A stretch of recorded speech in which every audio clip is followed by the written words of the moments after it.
January 1909, New Jersey. The storm came down like a punishment. Snow hammered the rooftops, drifts swallowing fence posts whole.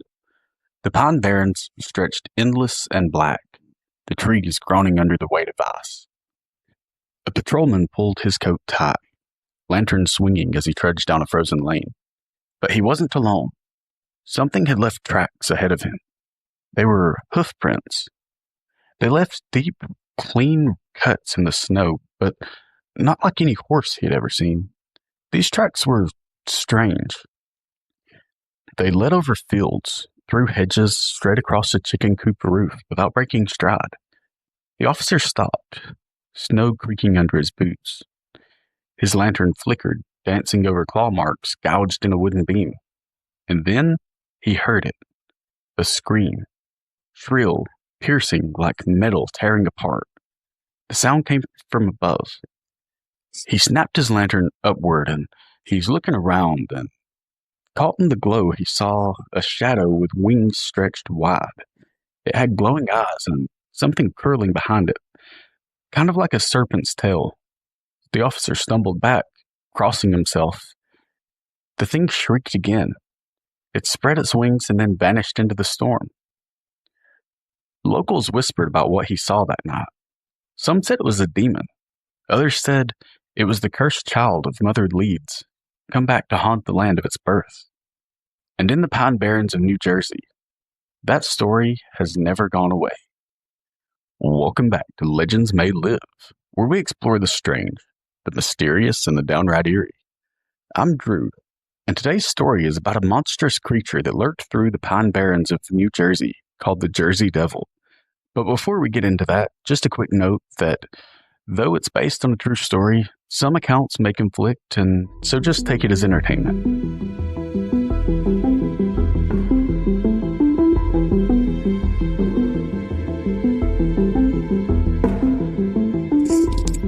To understand the Jersey Devil, we have to go back, long before 1909, back to a time when the New Jersey Pine Barrens were wild, just an unsettled frontier, all the way back to 1735. At that time, colonial America was a place just steeped in superstition.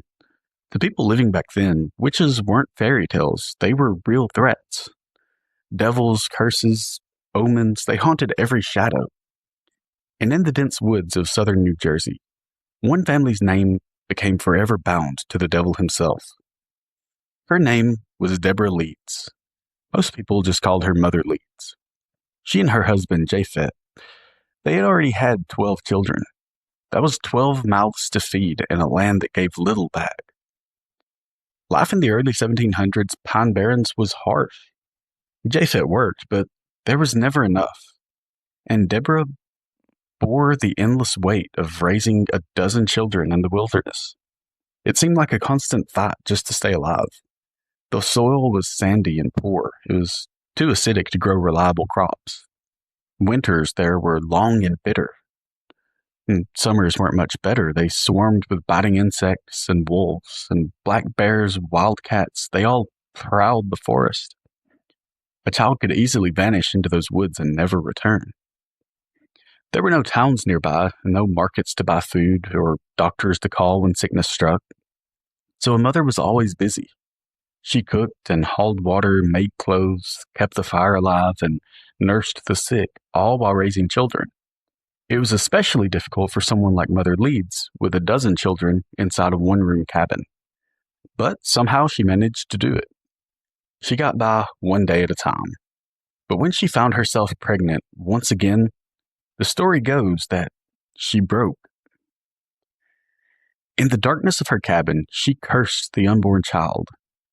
"Let this one be a devil," she whispered. Then, several months later, on a stormy night, that curse came to fruition. Witnesses say that the baby was born normal, just like any other child, with its tiny 10 little fingers and toes and round, squishy body. But within minutes, it began to change. Its body stretched, twisting, growing at an unnatural speed. Cloven hooves kicked from its tiny feet, and leathery wings unfurled from its back. A serpent's tail thrashed against the floor, and then it let out a blood-curdling scream. Some say it killed the midwife. Others say it clawed at everyone in the room before looking at Mother Leeds in the eyes with this cold glare, and then it leapt onto the fireplace mantel and then out the window. Others say that the child shot up the chimney and out into the storm.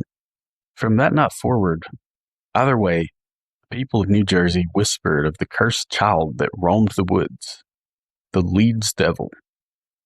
And the Pine Barrens became its kingdom. Even today, they stretch across more than 1 million acres of southern New Jersey. Just this endless forest of sandy soil and swampy bogs. But back in the 1700s, they were even wilder. Settlers described them as a no man's land. Families who ended up there were usually the ones that had nowhere else to go, and they became known as Pineys. Pineys hunted, fished, made moonshine, and scraped a living out of the land that no one else wanted. Outsiders whispered about them. They said that they were strange, inbred, and lawless. They were said to have dealings in witchcraft, and whether those rumors were true or not, it didn't matter. Their reputation stuck. The Pine Barrens became a place of mystery. During the Revolution, deserters hid there, and during Prohibition, bootleggers ran liquor through the trees. Criminals, smugglers, and outcasts, they all found shelter in the pines. If you wanted to disappear, the Barrens would take you in. And through it all, the legend of the Leeds devil grew. Farmers claimed it slaughtered livestock in the dead of night. Travelers said they heard high-pitched, inhuman screams echoing through the trees. Others swore they saw shapes darting across the treetops under the full moon. The Pine Barrens were already feared by those who lived outside them, but with the devil said to stalk it, swamps and shadows, the woods became something else entirely. It was a place where superstition and reality blurred, where you were never quite comfortable walking alone. Then, in the winter of 1909, when the legend of the Jersey Devil clawed its way out of folklore and into headlines, it started small. Farmers woke up to find livestock torn apart. Their chickens were gutted in their coops. Sheep had their throats slashed. Farmers can usually tell what's gotten their animal based on the attack marks or tracks, but in this case, it wasn't so easy to identify because, for one, the normal predators don't slash throats, they bite and tear. But then there are the tracks. They didn't match any wolves or bears or big cats. They were hoofprints. Forgetting that hoofed animals are typically prey animals, not predator, these particular hoofprints were deep and clawed like something that was part goat and part dragon. Then came the tracks in the snow. Day by day, they spread, first in one village, then in another. There were hoofprints on rooftops, hoofprints leading straight across frozen rivers without breaking the ice somehow. Hoofprints that ended at a second-story window, like the creature had just peered inside and then vanished back to the trees. Pretty soon, the newspapers caught wind, and the headlines rolled out. Strange monster roams South New Jersey. Another said, the Leeds devil returns. And the reports got pretty bizarre. In Camden, the trolley rattled along its route. Cars were filled with the sound of wheels sparking against the rails and the hum of conversation. And then suddenly, the passengers were jolted by a sound that was both terrifying and confusing. It was just this inhuman, piercing scream that tore down from the sky. The trolley windows shook as a shadow swept over the roof. Passengers couldn't believe what they were seeing, and they screamed and covered their heads, and something with wings scraped against the top, rattling the car like this giant clawed hand dragging across the tin. The conductor, of course, slammed on the brakes, and sparks showered the tracks as the trolley screeched to a stop. People stumbled into the aisles, holding one another and just looking toward the roof, like, is this thing going to tear through it at any moment and just take us? Like, what is this thing? And for a moment, everything was silent, and they kind of had this wave of relief starting. But then the shriek came again, and this time it was so close they could feel it in their chests. But to the relief of the passengers, the thing took off. And in Bristol, Pennsylvania, just across the river, a police officer had heard this thing coming, and he looked over to see what's happening, and he spotted movement on the rooftops. There was something leaping from one building to another now.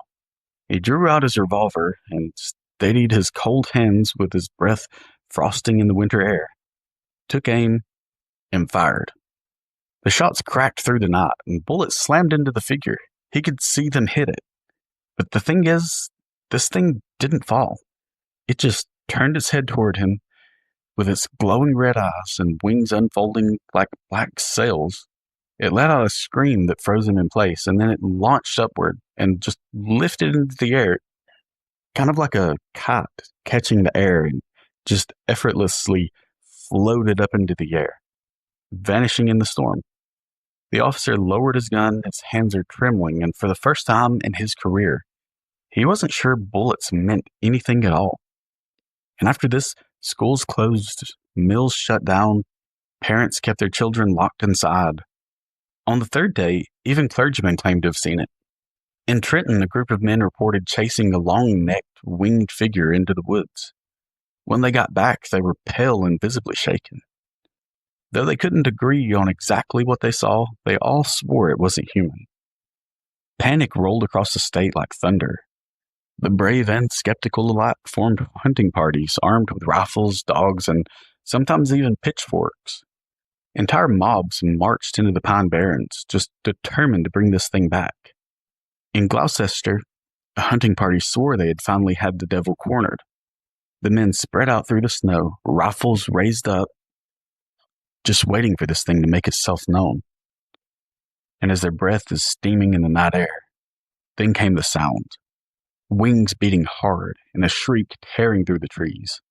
The creature burst into view. It was black against the moonlight. One man leveled his rifle, aimed, and fired. The crack of the shot echoed through the woods, and he swore the bullet tore straight through it. But the thing didn't fall. Instead, it screamed. It was a sound so high-pitched and ear-piercing it rattled their bones, as if it was mocking them to let out a laugh, just a horrible, rasping crackle before it spread its wings and shot into the sky.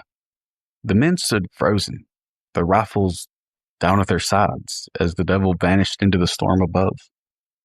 Another group followed Hoofprints deep into the Pine Barrens. At first, the trail was easy. Sharp, clawed imprints in the snow leading them deeper and deeper in the woods. But then the tracks stopped.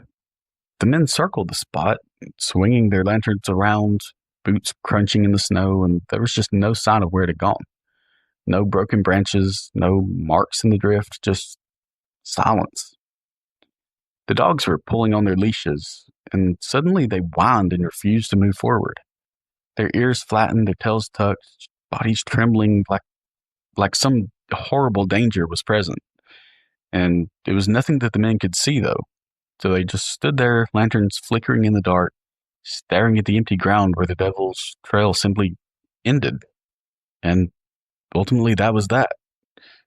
They took a cue from the dogs and decided it was probably a good time to head back. Then one of the largest mobs, nearly 100 strong, marched into the pines armed with shotguns, clubs, and torches. As the night wore on, the forest came alive with sound. There was something circling them from above. They could hear heavy wing beating through the trees, screeches tearing down from above. Their torches shook when the men shouted.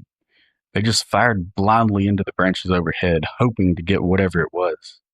But the thing never came down. It stayed just out of sight, circling like it's taunting them. By dawn, the men stumbled back into town empty-handed, but each of them swore that the devil had been there, just above the tree line, watching and waiting all night long. Not every hunting party came back with tales of terror, though. One group swore that they had shot the thing, and then they rushed into the thicket where the body had fallen. And what they found wasn't a monster, it was just a massive bird.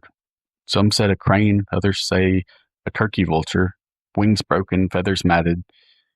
The men dragged it into town, shouting that they'd killed the devil, but as daylight fell on the carcass, the locals just shook their heads.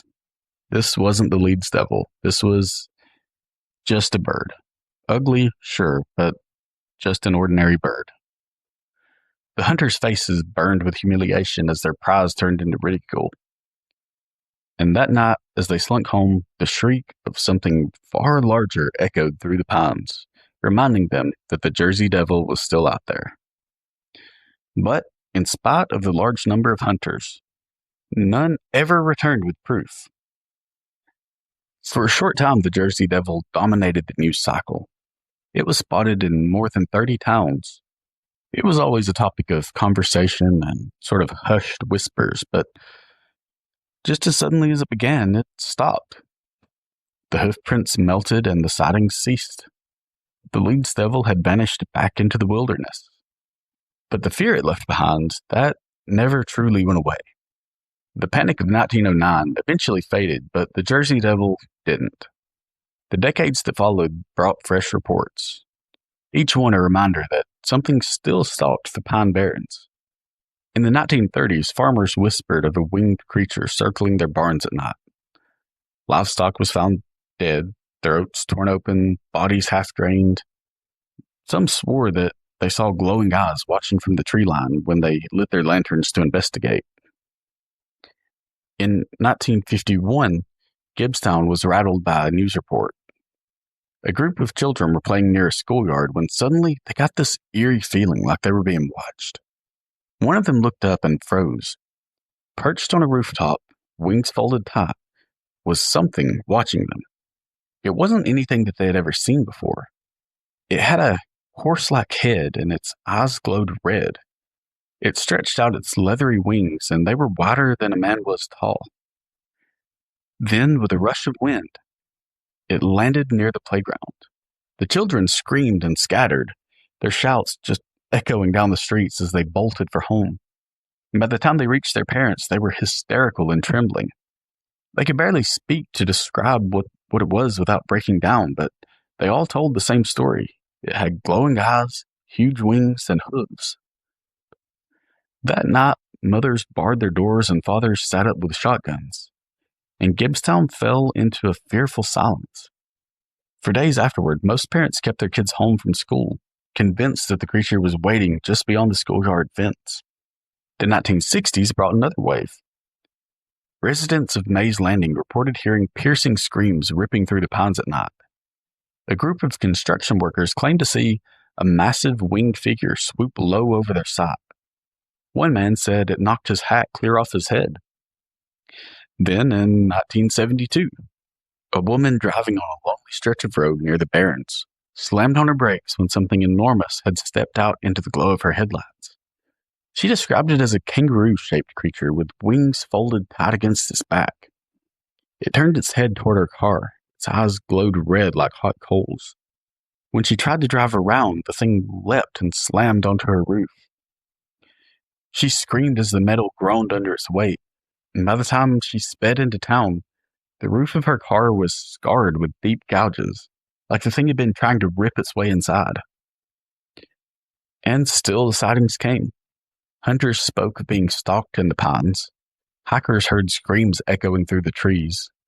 State troopers, trained rational men, filed official reports describing encounters that they couldn't explain. By the 20th century, the Jersey Devil had hundreds of witnesses across generations, all describing the same winged, hooved, screaming creature that refused to die. Yet, for every sighting, there's a skeptic ready with an explanation. Some say the Jersey Devil was nothing more than mass hysteria. That 1909 panic, just fueled by sensational newspapers eager to sell copies. They said the real explanation was simple. A kangaroo escaped from a traveling circus, and perfectly normal, logical people saw the furry creature hopping along the ground with its massive feet and mistook it for a leathery, hooved, and winged beast flying through the air, emitting a sharp, ear-piercing scream. I mean, who hasn't made that mistake at least once? Others thought it was probably a misidentified native animal. The Pine Barrens are home to sandhill cranes, tall, long-necked birds with a wingspan over 6 feet and a shriek that sounds eerily human. An owl glimpsed in the wrong light maybe could look monstrous. Even deer, startled and rearing, could leave tracks mistaken for the hooves that people had seen. It is, after all, logical to think that people living for generations among these animals would mistake them for a dragon-like beast, and with the sandhill crane's eerily human-like shriek, it's an easy leap to believe that sound that so many people had heard was the non-human sounding shriek that no one recognized over hundreds of years. Either way, none of those animals could explain claw marks left on barn roofs, or the way that witnesses across centuries describe the same creature, hooved, winged, glowing-eyed, shrieking like something not of this world. Perhaps it's a species we haven't quite identified yet. Folklorists argue that the Jersey Devil may have been born from something deeper, a fear of the wilderness itself. The Pine Barrens were dark, lawless, and unforgiving. To outsiders, the people who lived there were already branded as strange. The Pineys were whispered about as if they weren't quite human. What better villain of the forest than a monster lurking in the shadows? And yet, there's another possibility. Some believe that Mother Leeds' curse was more than just a story, that in a moment of despair, she really did summon something into this world. A creature not bound by flesh or reason, but by the weight of superstition and fear. A curse given form. And if curses can walk the earth, maybe the Jersey Devil never needed explanations at all. It never faded into history, but rather, it adapted. In 1964, a zoo in Philadelphia offered a $10,000 reward for anyone who could capture it alive, but no one ever collected the prize. By the 1970s, the Jersey Devil had made its way into pop culture. When New Jersey needed a name for its new NHL hockey team, there was no contest. They became the New Jersey Devils, a reminder that the state's most famous resident wasn't a governor or an industrialist, but a monster. Festivals sprang up, souvenirs were sold. It became a mascot, a joke, a piece of regional pride as well. But in the Pine Barrens, it was never just a story. Even now, people report seeing it. Hikers claim to hear it scream in the trees. Campers describe its glowing red eyes just beyond the firelight. Hunters have returned pale, swearing something was stalking them all night. And then there are the stories you'll never see in the newspapers, the ones told quietly over bar counters or around campfires, by people who swear they don't believe in monsters, except for the thing that they saw that one night deep in the Barrens. The truth is, the legend has become inseparable from the land itself. Step into the pines after dark, and the silence closes in. The trees blot out the stars. Every twig snap sounds like footsteps. And if you're unfortunate, maybe you'll hear it, the shriek, under the thunder of wings. Hoofprints where they shouldn't be. The Devil of Leeds still hunting. And that's it for today's episode of Legends May Live. If you enjoyed the story, please remember to like, subscribe, and share it with a friend. Until next time, if you find yourself in the pines, keep your head on a swivel, because legends may live.